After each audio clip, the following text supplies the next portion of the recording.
Touchdown BC is sponsored by the Robertson Braun Group, Remax Kelowna. Thinking real estate in Kelowna? Think Blake Robertson, Marlene Braun. For more information, call 250-212-2888 or 250-878-5242.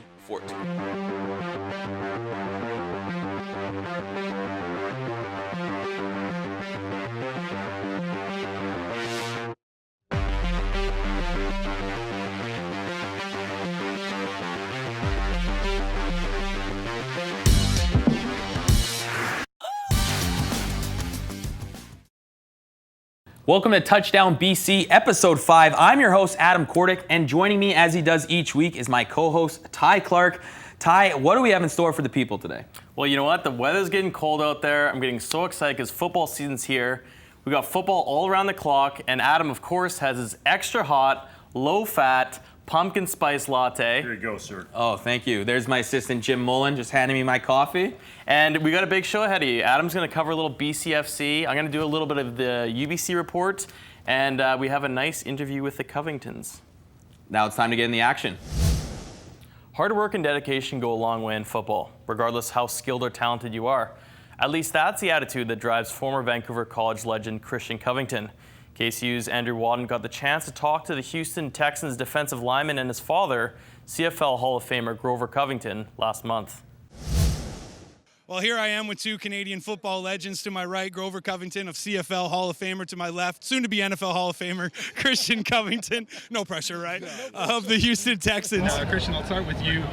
How important is it for you to give back to your community with an event like this? You know, I mean, I've learned in my time that, you know, if you receive blessings, you need to be a blessing to others. So, you know, for me to come back to my hometown and to be able to give back in a manner such as this, you know, I can't complain. I would have wanted the same if I was in the, you know, a lot of these good situations. And, you know, for me to be able to be a blessing, you know, it truly is a blessing.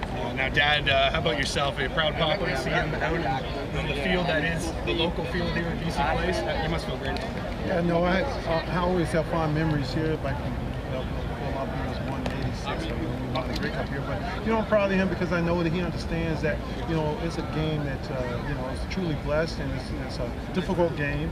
And when you got an opportunity to help the next generation, you want to do that. Because I know when I was young, I never had an opportunity to meet any pros. So I think it's something that's rare. And then when you got a chance to come from where Christian came from, he grew up here.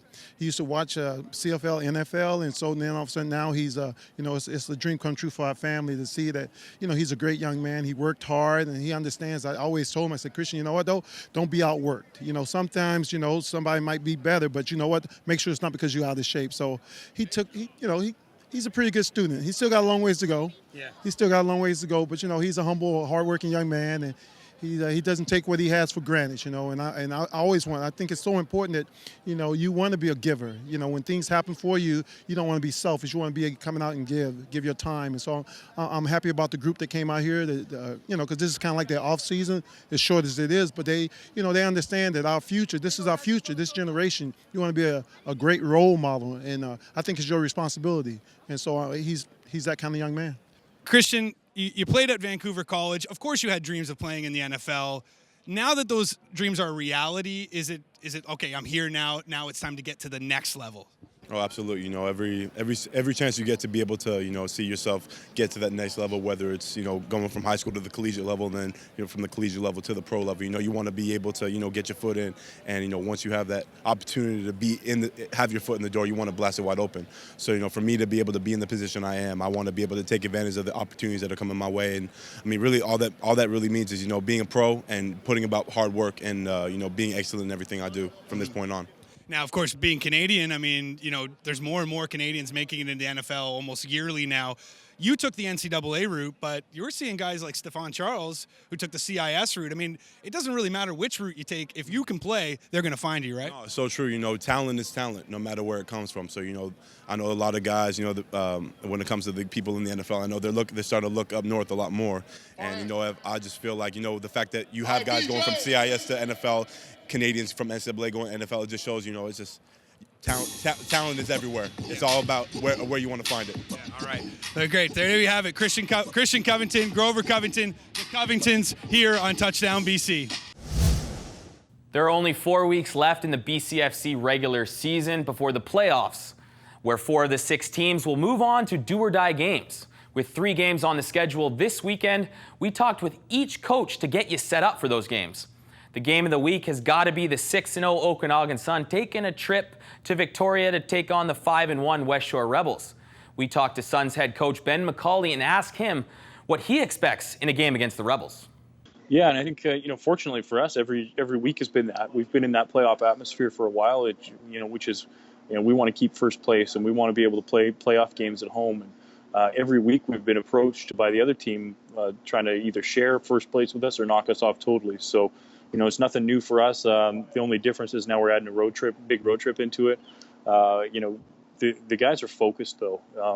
It's a group of guys who don't look ahead. We're not thinking too far ahead. We're thinking about this week.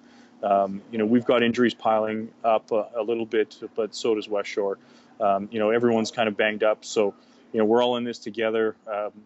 We've got our work cut out for us again with Jamel and with Trey Campbell, specifically those 2 guys, great players. But aside from that, they also, coaching-wise, they've adjusted and done some things to help them have a little more success too. So, it's going to be a real slobber knocker, I think. And, we play a good physical brand of football, which I think keeps us in a lot of games.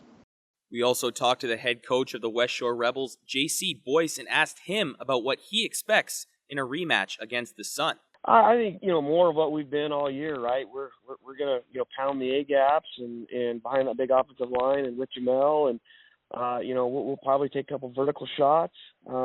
Defensively, I felt our defense played really well against them, last time over there in Kelowna. The offense didn't help them out. We did a lot of 2-and-outs, gave them short field.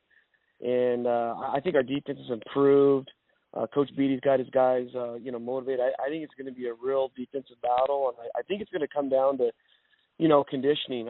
We've been a second-half team because that new facility we have and the hard work of our kids, we're in really, really good shape. I've had a lot of kids tell me, Coach, I'm in absolutely the best shape of my life, and I think that's bared, out. We've had a lot of close games the first half. We've not lost the second half, and this being a home game, our hope is that we're going to come battle and wear them down and keep it close in the first half and get them in the second half at them.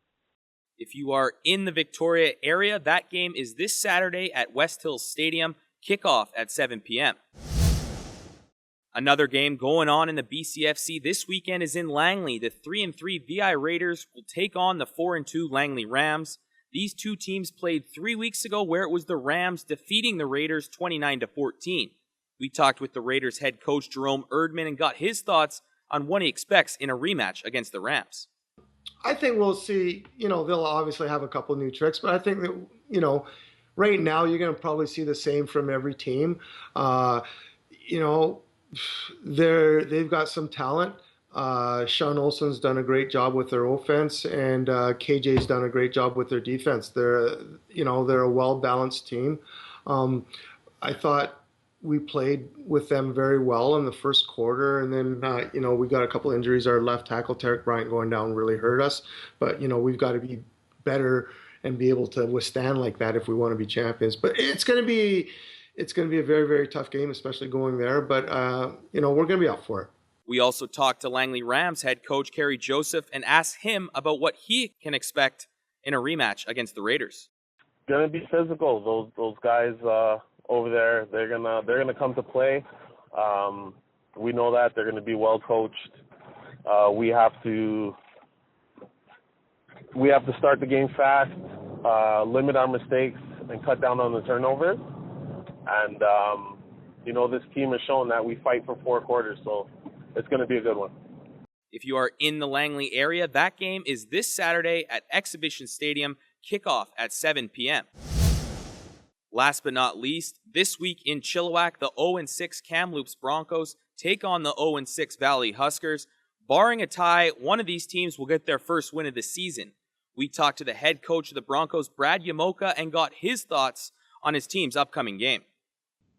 Well, I mean, we don't know what to expect. We've obviously watched the last 6 games and had a chance to see what they do on both sides of the football. For the most part, I think their offense is explosive. We got to be careful with their pass game, and we also got to make sure we can put a little bit of pressure on their quarterback. But you know what? With the changes they've had in the past week here, you never know what's going to happen or how they're going to come out or how they're going to approach a game. I mean, I'm going to assume they're going to come out and they're saying the same thing to their kids as we are to ours. This is a big game for us. We need to win it. It could be the turning point of the season. All those types of things. So, we're going to expect a dogfight. They're going to come out and they're going to want to play and play hard and win a football game, especially at home. And, we're going to have to weather that storm. This past weekend, Jason Quinter was relieved of his duties as head coach of the Valley Huskers. We talked with the Huskers QB Noah Faulkner and got his thoughts on the upcoming game against the Broncos. It's definitely a big game for us. Like last year, we were 0-10. This year, we're starting off 1-6. We're desperate. We're hungry for a win, and I think that practice will be more intense this week and searching for that first win.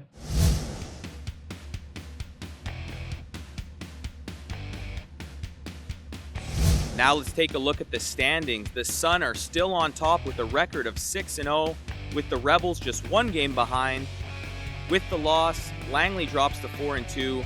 Raiders are at 500, and the Broncos and Huskers are 3 games out of the final playoff spot with 4 games to go. Through the first 6 games of the season, Valley Huskers QB Noah Faulkner is your passing leader. In 6 games, he has thrown for 1,589 yards, 14 touchdowns, well above the rest of the field. Behind him is 2 BCFC rookies who just last year were in high school. I'm talking about Broncos Kobe Hankel and Raiders Jake LaBerge. To the rushing leaders we go. West Shore Rebels Jamel Lyles in just 6 games has already eclipsed the 1,000-yard rushing mark. Lyles is averaging a whopping 177 yards per game on the ground and has 9 touchdowns. 400 yards behind him, but also having a good year, is the 5th-year running back from the VI Raiders, Nate Bird. He averages 100 yards on the ground per game and has 5 touchdowns. Through the first 6 games of the season, VI Raiders wide receiver Dustin Rodriguez, or D-Rod, is leading the way with 558 receiving yards. Close behind him is Mike West of the Valley Huskers with 535 yards. Now let's take a look at your defensive leaders in sacks, tackles, and interceptions through the first 6 games.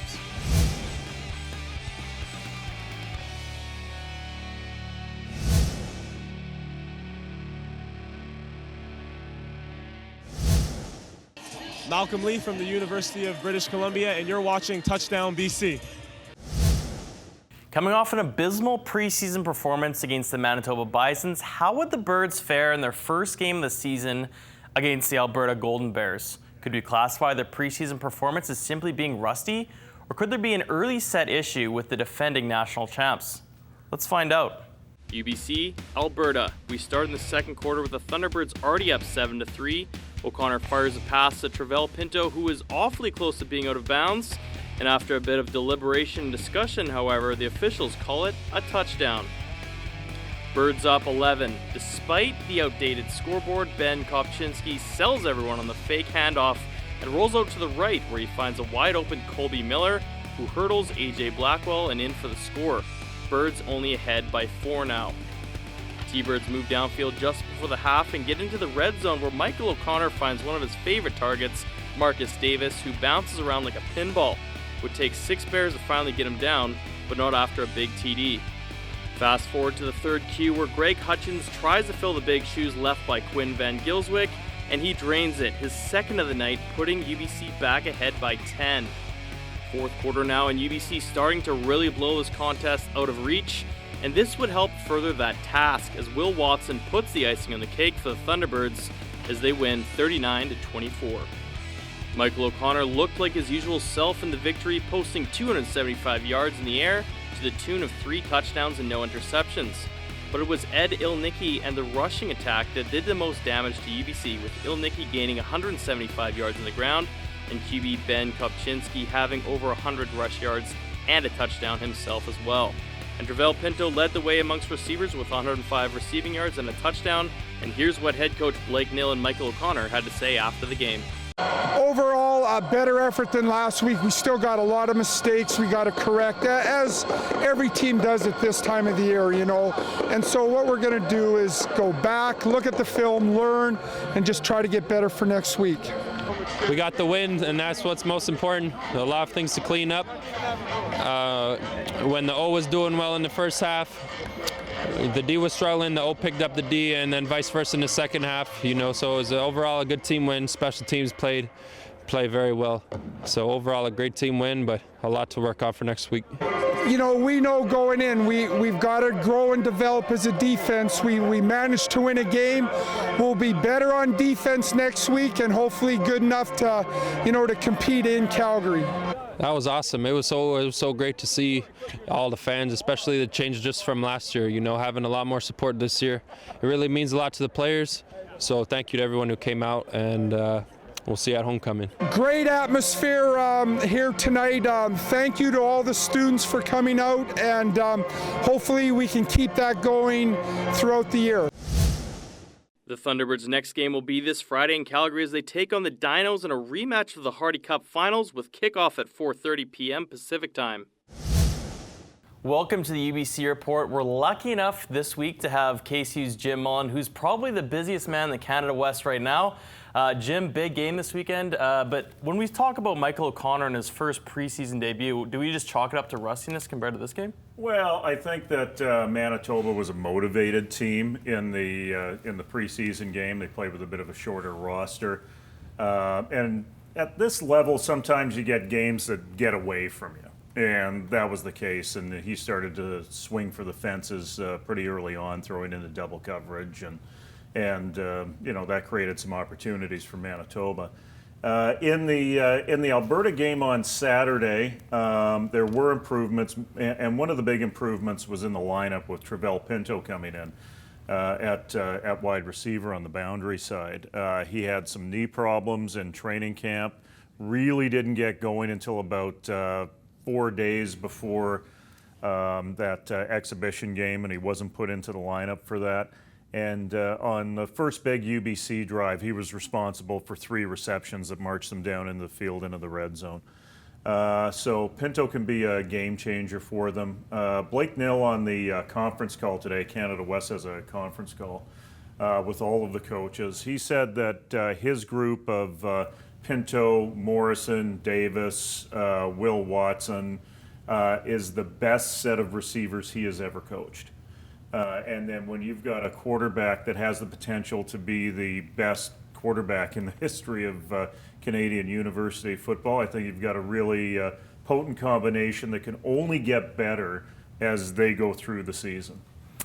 Jim, while we're still talking about the offense, Marcus Davis, I know he's kind of blossomed into the return specialist now. What is his role going to be this season? Is he going to be more lining up as a receiver? Or is he going to be in the backfield more? What can we expect from Davis? There was talk of him going into the backfield as a running back. He's not that great between the tackles. I think that was proven last year, even as they tried to use him as late as the semifinal against Manitoba. He's more of a slot back type. You can get him the ball on jet. And Blake Nill mentioned something interesting on the conference call. He was talking about using him on the defensive side of the ball for a few plays. He did the same thing with his brother, converted him to a linebacker, and as a result, he's now playing with the Hamilton Tiger Cats and getting special teams reps and playing his way up into the lineup. One of the things that they don't want to do with Marcus Davis is use him too much on special teams. He was successful on special teams in the game versus Alberta, but they want to get the Pintos, the New Staters. He's a second-year kid out of Alberta, and you know they've got Morrison there who led the CIS in kickoff return yards in his rookie year. They've got all kinds of weapons that they can put back there to take some of the load off of Davis. So really look to seeing Davis used in that slot back position. Good possession receiver, Probably great yak yards this year as things develop, and certainly a threat on the jet. Although they were using Trey Kellogg, the new acquisition out of Calgary, on the jet sweep out of that position as well. And Jim, that kind of leads into my next question. You mentioned Pinto. Surely no lack of athleticism from the Davis brothers. So going forward, can we expect Pinto to be more involved in the special teams, or is he going to be more heavily involved in the offense? I think he'll be heavily involved in the offense, and I think he will get regular reps on specials. Some people might remember that UBC early in the season last year was in a struggle with Manitoba, and it was Travell Pinto's, I think it was a 105-yard return that turned the game around. He's got great potential as a returner, and I think the Thunderbirds will want to employ him in that role. Now let's talk a little bit about the defense. Stavros Katsantonis came up big last season, especially in big games. The guy would seem to always come away with a big pick or two. He had another pick in this game. Can we expect him, with Davis gone, Loeffler, can we expect him to be one of the captains of the defense? He has to be the leader here. And the defense that I saw against Alberta was a very tentative group in the first half, and they did a poor job of shutting down the running game. Ed Ilnicki, I think, had 127 yards rushing in the first half versus the Thunderbirds. It turns out that the defensive front seven was simply lining up wrong in the wrong gaps, but no one was vocal enough or confident enough in the defense to point this out while the game was going on so they could make an adjustment. When they got back into the room at halftime, they had that discussion. They started to make adjustments on the fly. Ilnicki, I think, was held to 14 yards in the third quarter simply because they made adjustments.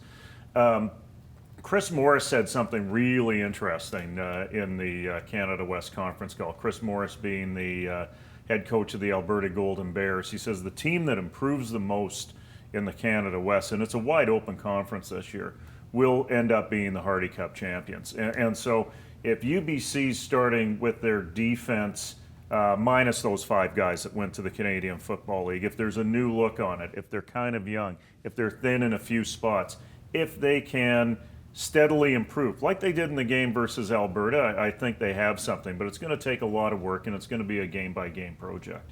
And maybe it's the familiar faces, and don't get me wrong, it's nice you can have defensive backs that make tackles, but if you have Kennedy and Katsantonis leading the team in tackles after the last game, what does that say about their front line? Well, it says what I was earlier alluding to is that they weren't making the adjustments in terms of the 3-man front that they had. And I think when they were missing a linebacker in Dante Vigini, who was injured, who they expect back in this game coming up. Connor Griffiths, playing kind of 3-tech, playing that nose and moving over to tackle at times.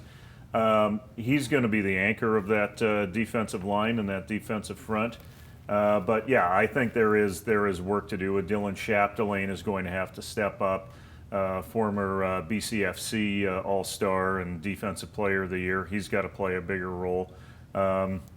There is going to be work to do on that front seven. You take a guy like Barnett out of there, you take a guy like Davis out of there, you take Boyd Richardson out of there.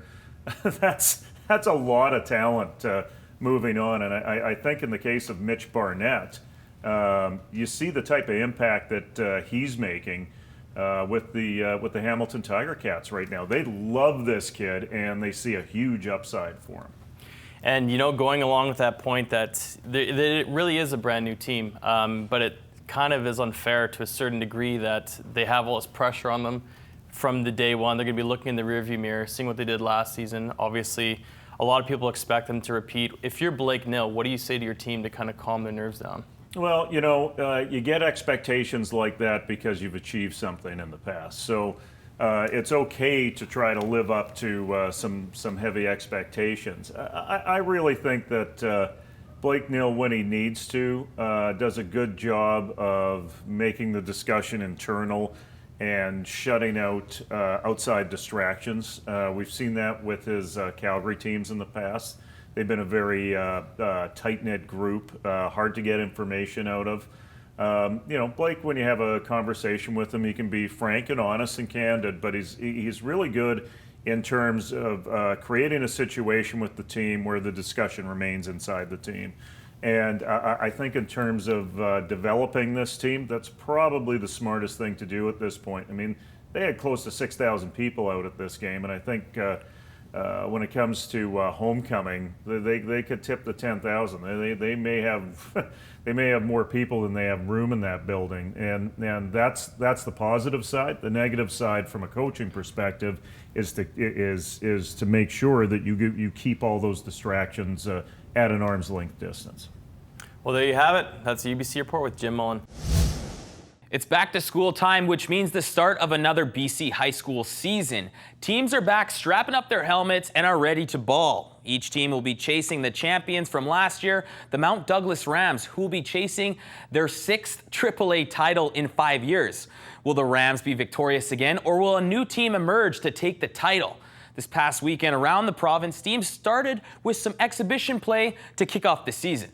Now let's take you through the TDBC AAA Top 5. At number 1, your reigning champs, the Mount Douglas Rams. Many star players have moved on from last year's team, but never count out the Rams. They will lean on grade 10 quarterback Gideon Kremler once again this year. Kremler will have some athletic players to throw to in Josh Lucas and Quinn Jenish. At number 2, the Terry Fox Ravens. The Ravens went undefeated last season until losing to the Rams in the semifinals in the provincials. Look for them to be strong again this year. Terry Fox will be led by grade 12 running back Jeremy Kankalongo. He will be dominant on both sides of the ball. Number 3, Vancouver College Fighting Irish. The Irish will look to bounce back after a loss to the Rams in the provincial finals last year. Look for them this year to have a very strong defense and also offensive. They will be led by grade 12 QB Jacob Samuels and running back Michael Lee. Number 4, the new Westminster Hayaks. The Hayaks are coming off their best season in varsity history, making it all the way to the semifinals. Look for them to be even better this year. Not only will they have some quality players returning like True Dancy, but they will gain some players from the JV team, which won the AAA JV championship last year. At number 5, the Notre Dame Jugglers. The Jugglers will be led by their star QB Steven Moretto and running back Mauro Gimaria. Now let's take a look at the exhibition stores from AAA varsity this past weekend. Well, that about does it for us this week at Touchdown BC. Big week this week. Adam, bigger week next week. Yeah, we're going to have UBC highlights, taking on Calgary, a rematch of the Hardy Cup. Also, we're going to get you caught up with what's going on in high school, community, and also recap you on the week that was the BCFC. He's AC, I'm TC. We'll see you next week. Touchdown BC is sponsored by the Robertson Braun Group, Remax Kelowna. Thinking real estate in Kelowna? Think Blake Roberts and Marlene Braun. For more information, call 250-212-2888 or 250-878-5242.